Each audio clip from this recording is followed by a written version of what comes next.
I hear cats say like, man, I ain't emotional, bro. My wife's just too emotional. My girl just too. I'm like, bro, you are too. You are. And they're like, no. And I start to walk them through like what is. And they're like, oh, I ain't even really think. I'm like, yeah, bro. Like everything that we do involves emotions. The music we listen to, the shows that we watch, the people that we're hanging around, the activities that we do, it involves emotion. So, man, y'all fellas, y'all can miss me with that. Y'all can miss me with that.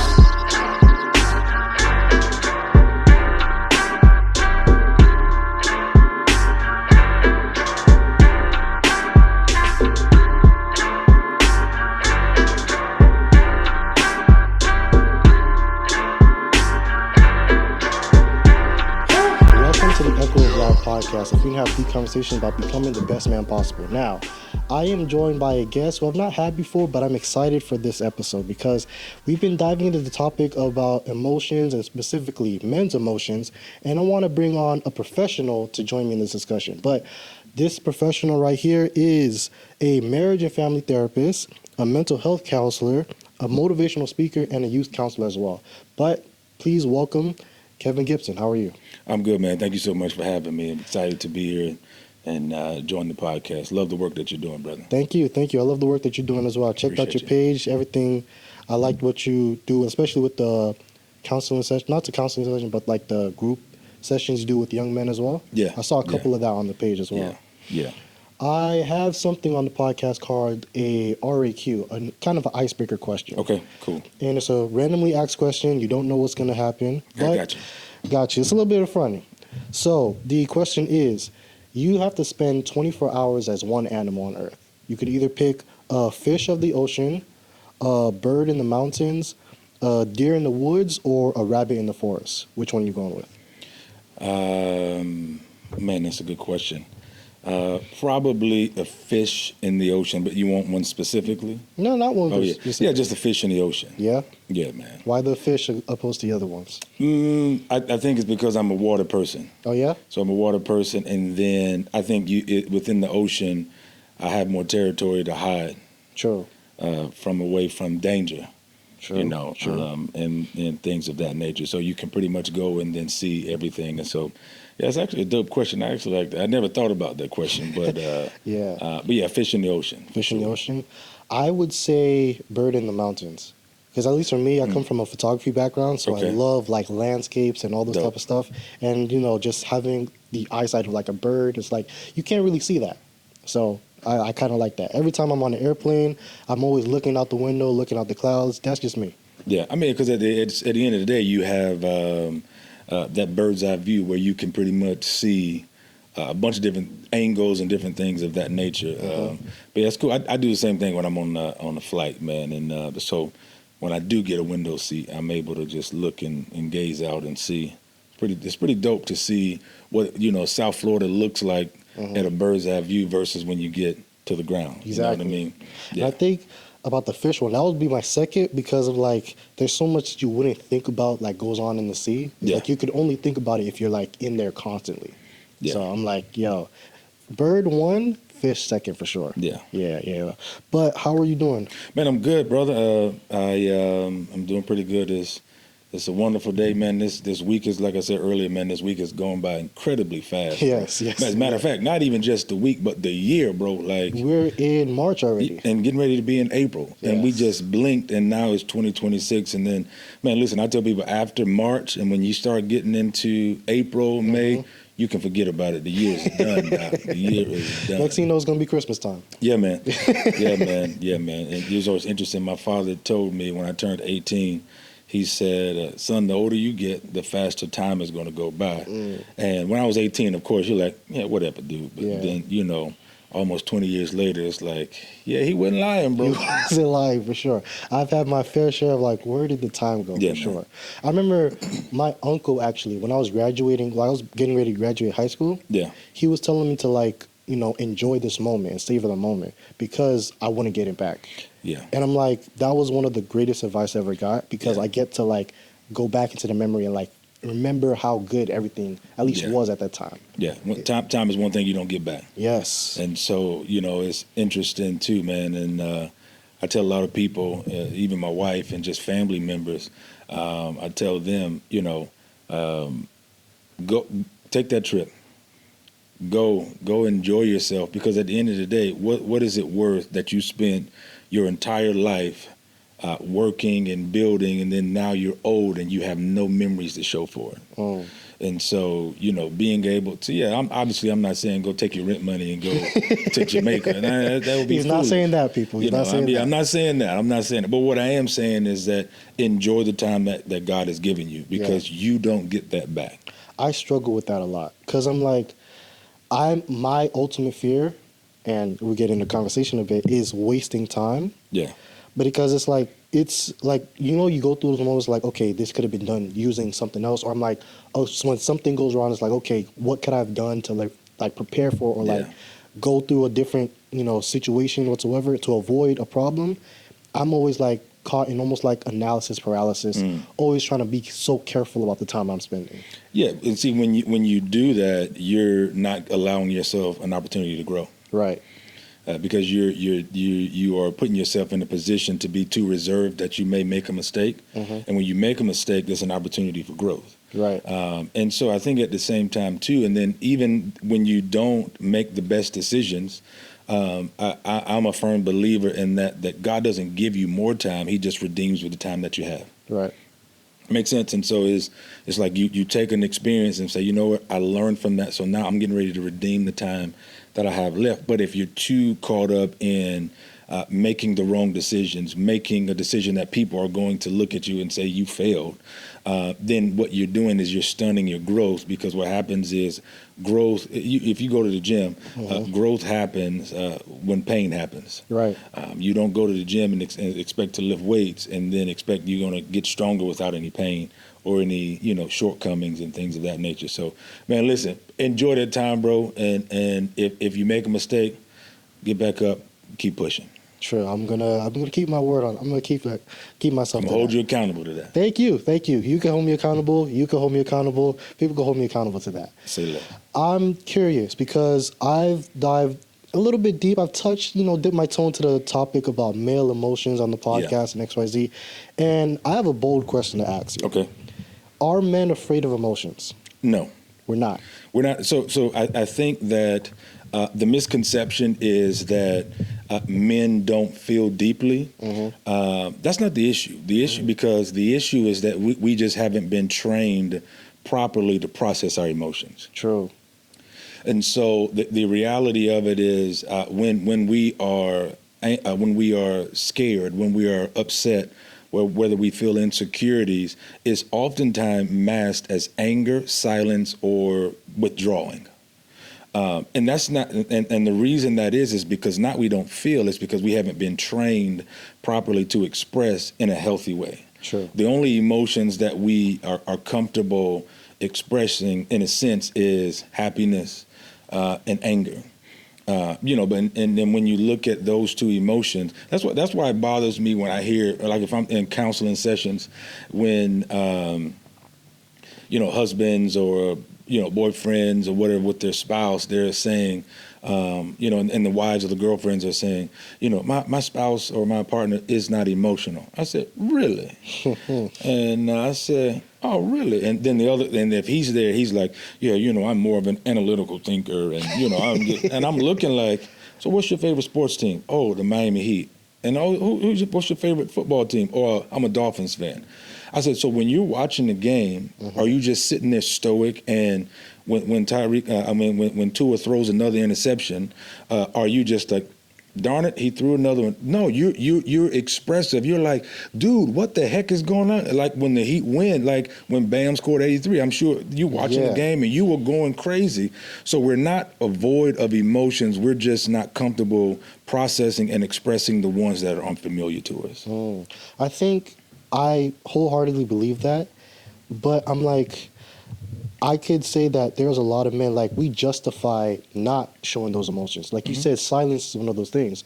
We kind of glorify men who, like, able to take everything and then be silent about it. Yeah. Is that a good thing or not? No, I think because we are and I think we have also the misconception that women are just emotional creatures. No, Right. men are too. We are very emotional. very emotional. The reality of it is we're just not as expressive in healthy ways as women are at times. And so we praise men for grinding, Right. for thugging it out, for going through. But even if you look at the definition of grinding, that just simply means to break down. So we're praising people for grinding, for breaking themselves down mentally, emotionally, so that they can receive or achieve rather an outcome. And so the reality of it is when you are silent about certain things emotionally, I promise you it bleeds in other areas of your life. Yeah. Whether that be your relationship with your girl, relationship on your job, you watch this, and even more importantly, your relationship with yourself.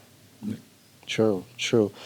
Do you think that because men are so silent or they glorify the silence, they kind of miss out on even happiness at times? Yeah, you can't heal from what you hide. And so if you're too busy staying in the silence of what it is that you're feeling, you're never going to be able to heal from it. Mm-hmm. The reality of it is when you talk about it, that's one of the most freeing things that I've experienced in my life personally, but also one of the most important things that I've seen in my counseling practice as well. When you're silent about it, it is incredibly important to know you are doing a disservice to yourself. Gotcha. It's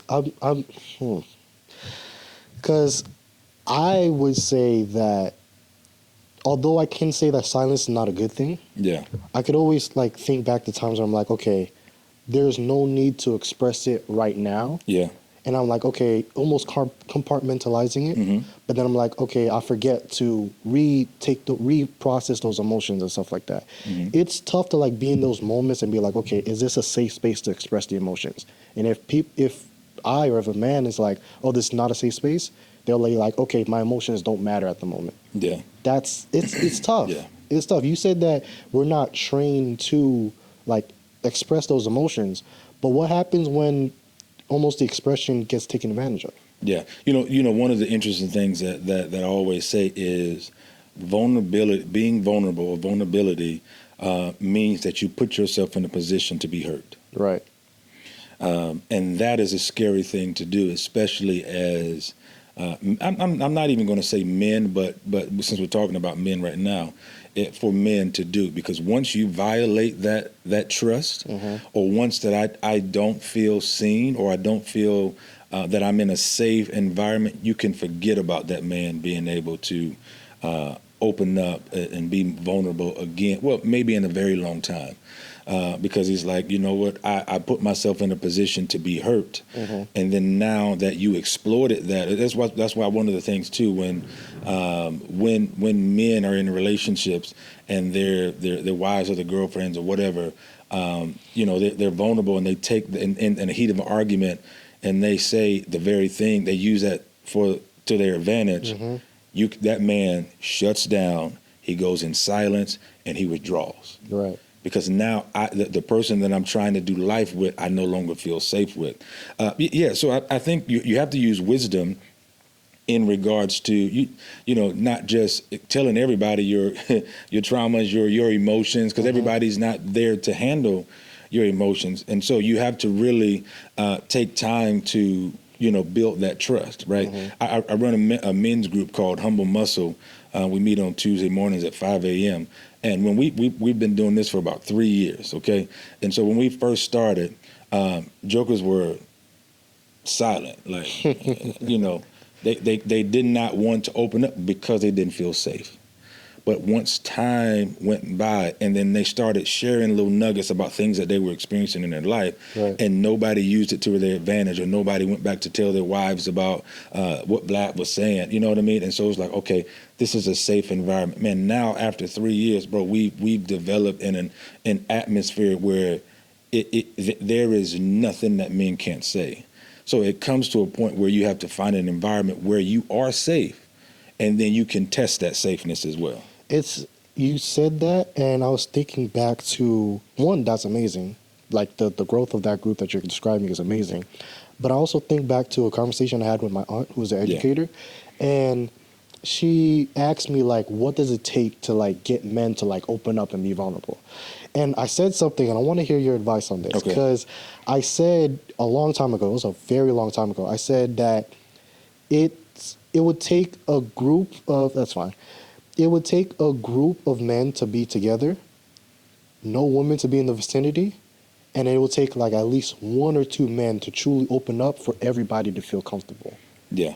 It's tough because it's like, it's not so much like, okay, because you do it, I'm going to do it. It's like, I don't feel safe until somebody else crosses the bridge first. Yeah. Like somebody has to cross the bridge, and then the other people feel comfortable crossing the bridge, and so on and so forth.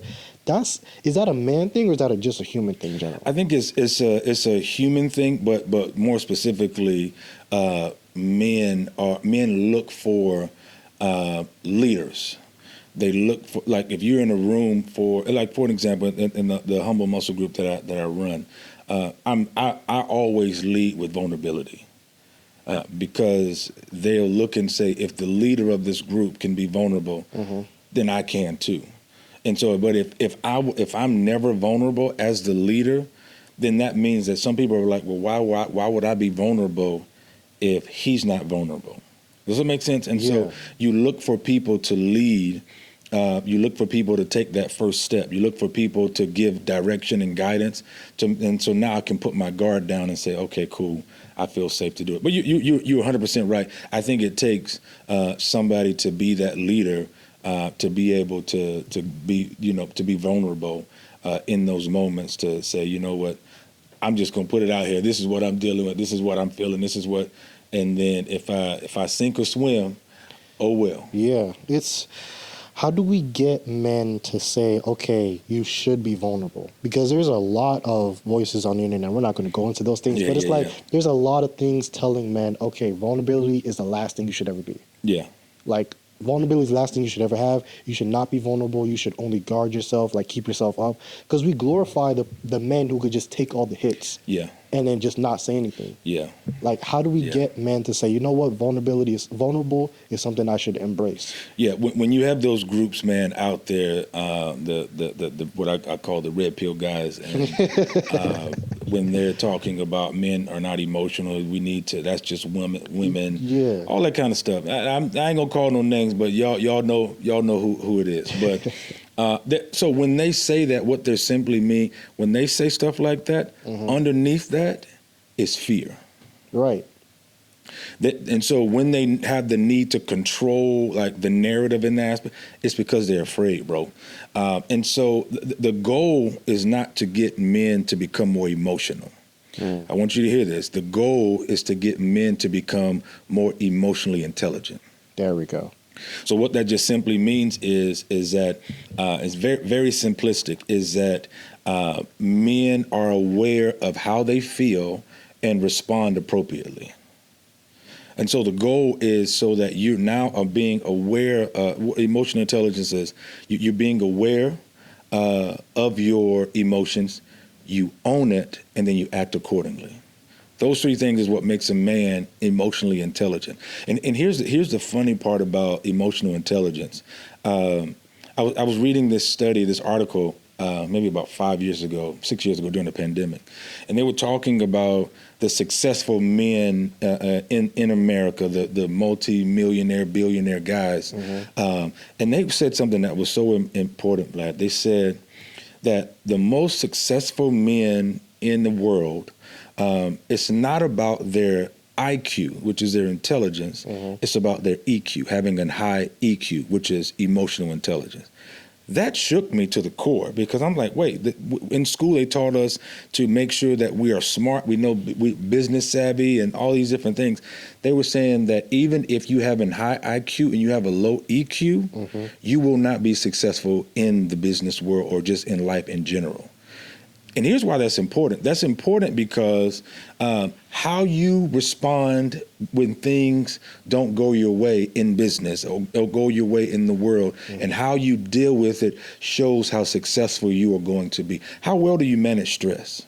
How well do you manage conflict? How well do you manage disappointment? How well do you manage the emotions when nobody sees you is going to determine how successful you are going to be in life. Isn't that crazy? That's as crazy, but that is what we have to be able to teach men is like, it's not, I don't want you to be too emotional.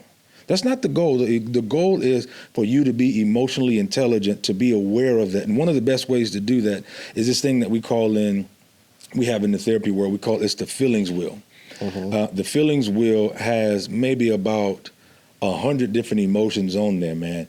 And it's just not happy, sad, fear, anger, all, just the stuff that it is complexity in there as well. It is, let's say, for example, if a person feels like I'm angry, it'll take you to the outer level to see like what's really at the core of this anger. And it could be, I feel rejected. You know what I mean? And so it's all these different things. And so the goal, man, is to make men more emotionally intelligent, not more emotional. Nice. You just let them sit on the podcast and lie to you. You think so? Okay. Let's say, because they were saying they like, I'm going to tell you the exact clip, word for word. They said it's attractive when a man is vulnerable. Cap. I can't say I believe it, but. Cap. Y'all, Vlad sat there in silence and full agreement, just shaking his head, teeth and palm, just let him get it all. I'm sitting here. Vlad, what? Nah, listen, I'm hosting. I understand. host. You got to keep the peace. Yeah, I had to tell you was lying. I had to let you know. Listen, I wasn't lying, but that wasn't a question. But okay, That's fair. Showing your emotions on man, like being vulnerable. Yeah. Do you really think they find that attractive? No, sir. You don't think the women find that attractive? Absolutely not. Nah. Let me not say absolutely. Let me say 95%. 95%. 95%. What separates that 95 from that 5? A good woman. a good woman and an emotionally intelligent man. I will say the both of those in combination, because the problem isn't that a man can't be vulnerable. He should be in certain senses, right? You should have a certain level of emotional intelligence. However, the lie that Vlad let get off on this podcast was that they find it attractive when men break down and cry. And they do.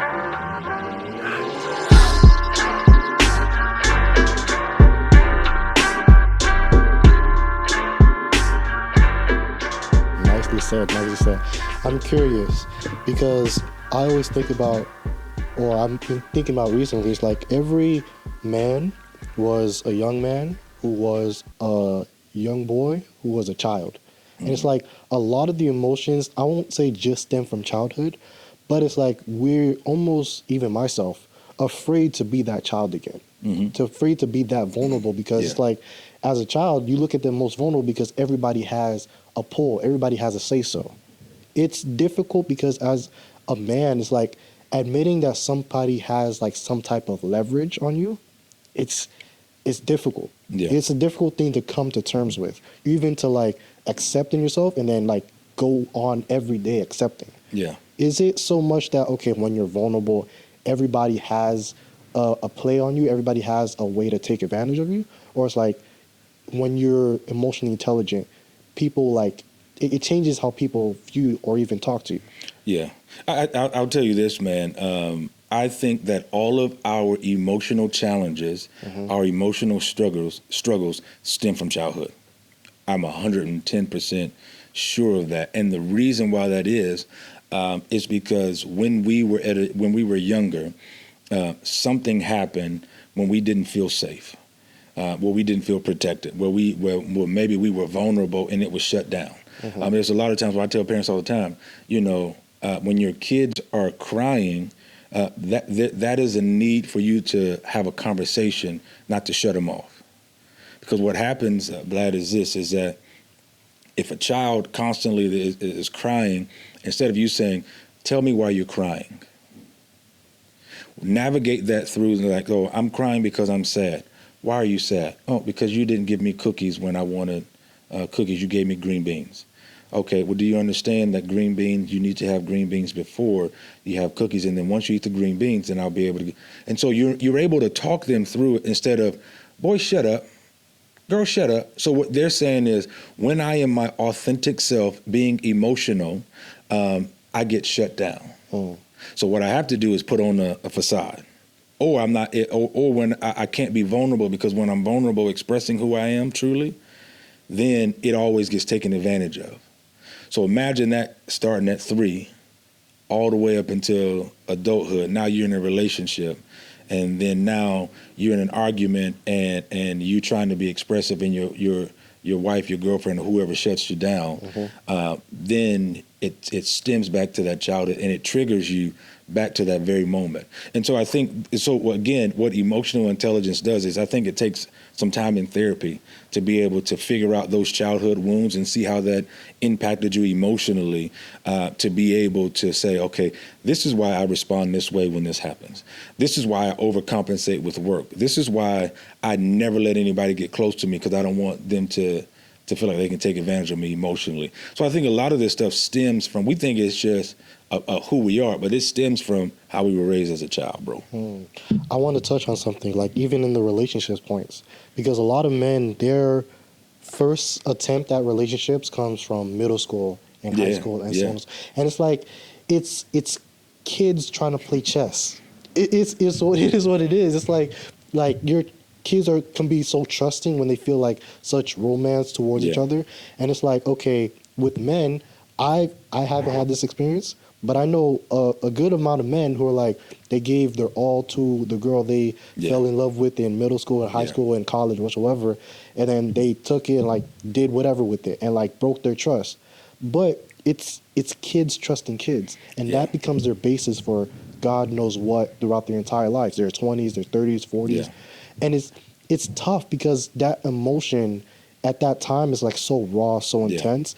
And it's like, okay, cool, I got taken advantage there. I'm never going to do it again. Yeah, I think, man, if I look back on my dating in middle school and high school, you said we were playing chess. I said we were playing Russian roulette.